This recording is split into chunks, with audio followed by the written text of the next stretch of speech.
እኮ በጣም የሚገርመኝ እኔ እኮ ሀበሻ እኮ ይገርመኛል።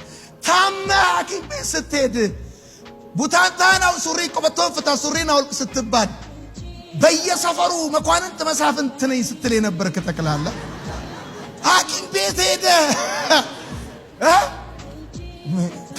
ፕሮቶኮል አይሰራም ታውልቃል። እናቴ አባቴ አይሰራም ታውልቃል። አንተ ብቻ ገላግለኝ እንጂ የሆነ ነገር አድርገ በቋፍ እስክትያዝ ድረስ ለምን ትጠብቃለህ? ምንም እኮ ማፈር አያስፈልግም። ማንም ሁሉ ዶክተሩን፣ ፕሮፌሰር፣ አገልጋይ ሁን፣ ሀብታም ደሃውን መታደስ ያስፈልጋል። ለመታደስ ደግሞ የመጀመሪያው ነገር መታደስ እንደሚያስፈልግ ማመን። አሜን።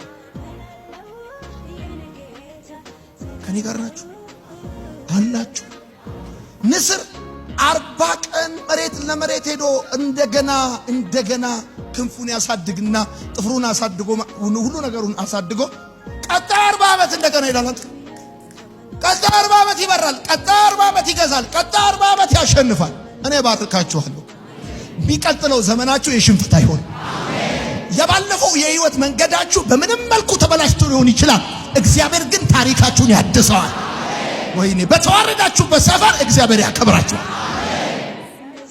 እንደገና እንደ ልጅነታችሁ እንደገና ያ እንደ ልጅነታችሁ አቅም፣ ጉልበት፣ ፍጥነት፣ ኃይል፣ ኢነርጂ ኖሯችሁ እንደገና መማር፣ እንደገና መስራት፣ እንደገና እኔ ባርካችኋለሁ። ልጄን እንደምባርከው ባርካችኋለሁ። በተዋረዳችሁበት ሰፈር እንደገና እግዚአብሔር ያከብራችኋል።